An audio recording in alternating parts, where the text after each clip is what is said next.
मैं आपका धन्यवाद करता हूँ।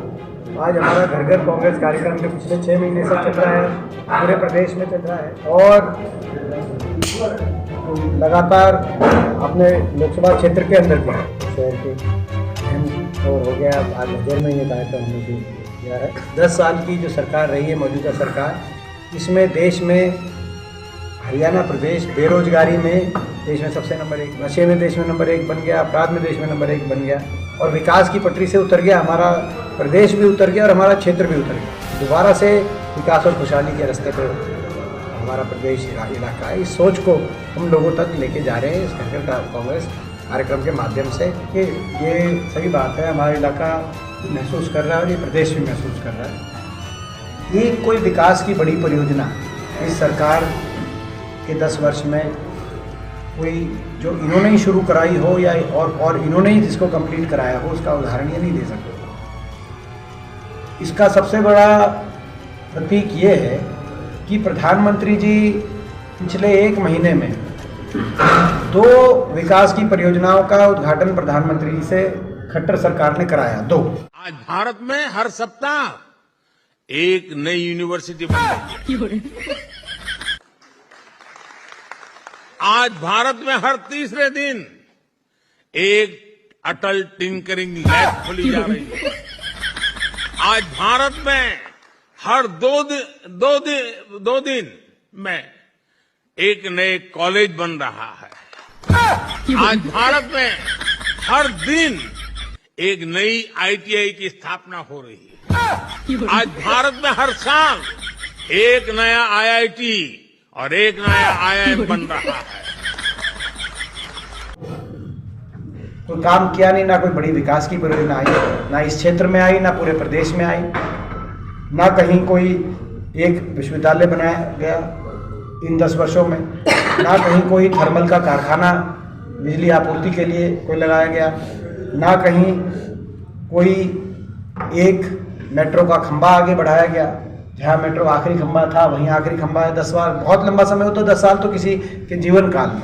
ना कहीं कोई औद्योगिक क्षेत्र, आपको याद होगा हमारी गवर्नमेंट थी तो औद्योगिक क्षेत्र एक रिलायंस एमईटी के नाम से, एसईजेड के नाम से एक औद्योगिक क्षेत्र बादली क्षेत्र में, एक बिजली के थर्मल कारखानों के औद्योगिक क्षेत्र खानपुर झाड़ली में, एक फुटवेयर पार्क भादुगढ़ में और आईएमटी रोहतक के अंदर अपने लोकसभा क्षेत्र में 4 औद्योगिक क्षेत्र विकसित किए गए थे। बड़ी बड़ी इंडस्ट्री आई थी, कहीं पैनासोनिक आई थी, कहीं एशियन पेंट आई, 30 से बड़ी कहीं मारुति आई थी। अपने रोहतक लोकसभा क्षेत्र की मैं बात करूँ, कोई बड़ी इंडस्ट्री नहीं आई 10 साल में।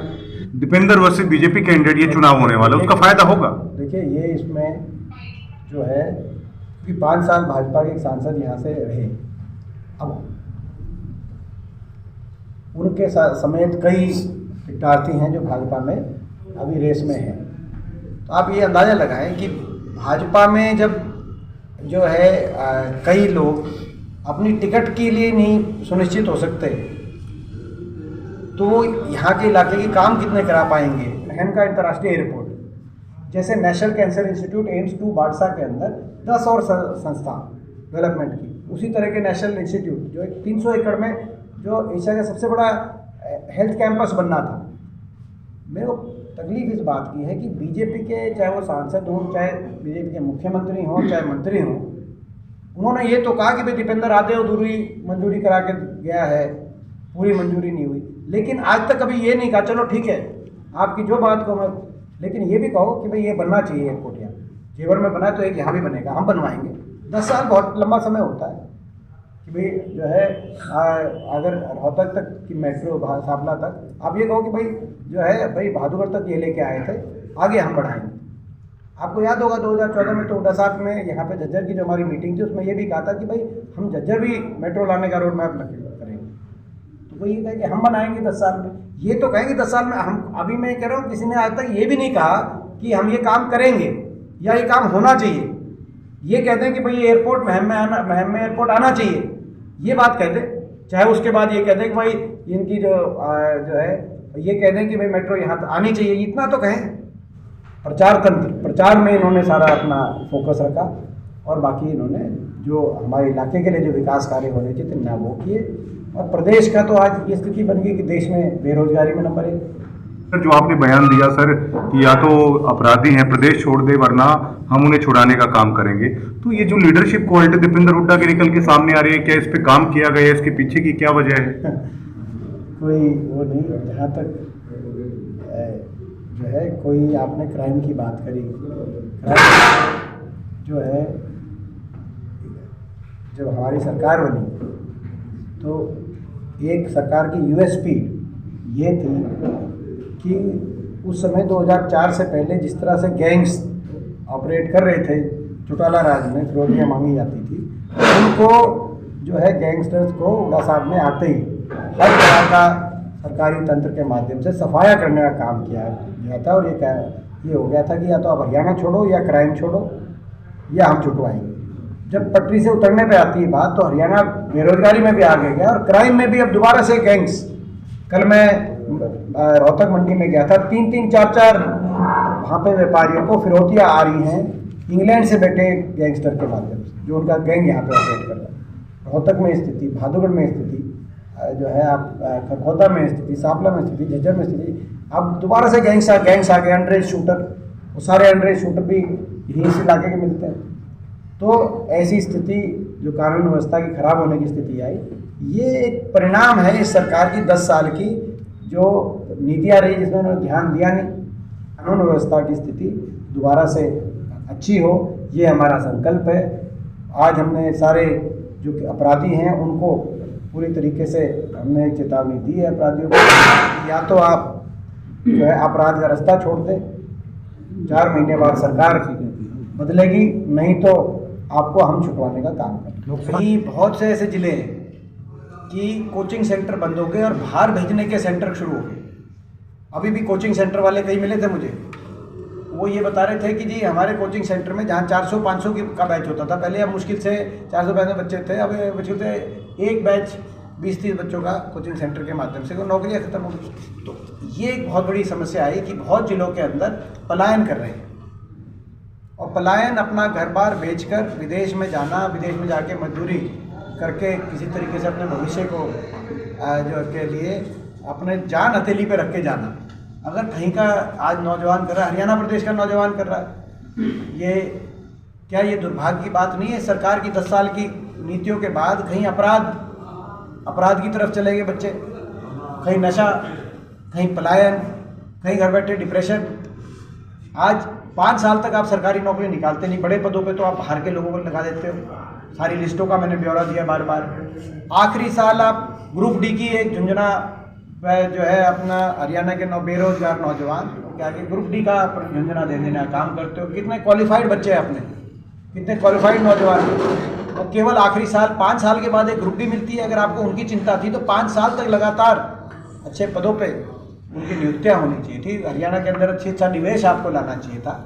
मुझे पूरा विश्वास है कि हरियाणा प्रदेश में कांग्रेस पार्टी का बहुत अच्छा प्रदर्शन रहेगा, और निश्चित रूप से जहाँ तक रोहतक लोकसभा क्षेत्र का प्रश्न है, मेरे को पूरा विश्वास है यहाँ से लोगों का आशीर्वाद मिलेगा, और यहाँ से कांग्रेस प्रत्याशी के रूप में मुझे लोगों का आशीर्वाद मिलकर और हरियाणा की राजनीति को दिशा देने का काम, यहाँ से जो रोहतक में कांग्रेस की जो जीत होगी वो हरियाणा की राजनीति को दिशा देने का काम करेगी। पहले भी कहा था यूँ तो आज़ादी है संविधान में, राजस्थान में भी लड़ा था, तमिलनाडु में भी लड़ सकते हैं, कोई ऐसा नहीं। दुष्यंत को आप सीरियस नहीं लेते हैं?